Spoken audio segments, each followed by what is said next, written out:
Chapitre 17. Alma et son peuple s'échappent. Un jour que le peuple d'Alma est en train de travailler dans les champs, une armée lamanite franchit la frontière et pénètre dans leur pays. Les Néphites sont effrayés et se précipitent vers la ville pour s'abriter. Alma leur dit de se souvenir de Dieu et qu'il les aiderait. Les Néphites se mettent à prier. Le Seigneur adoucit le cœur des Lamanites et il ne blesse pas les Néphites. Les Lamanites se sont perdus en essayant de trouver le peuple du roi Limi. Les Lamanites promettent à Alma qu'ils ne créeront pas d'ennui à son peuple s'ils veulent leur dire comment retourner à leur pays. Alma leur montre le chemin. Mais les Lamanites ne tiennent pas leurs promesses. Ils encerclent le pays avec des gardes et Alma et son peuple ne sont plus libres. Le roi des Lamanites établit Amulon gouverneur du peuple d'Alma. Amulon était néphite et prêtre du roi Noé.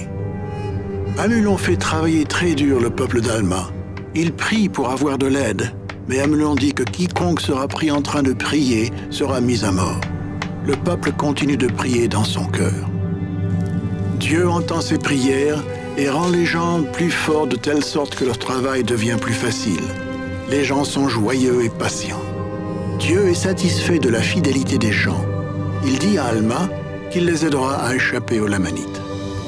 Au cours de la nuit, le peuple rassemble sa nourriture et son bétail.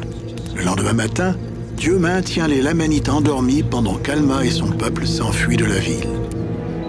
12 jours plus tard, les gens arrivent à Zarahemla, où le roi Mossia et son peuple les accueillent.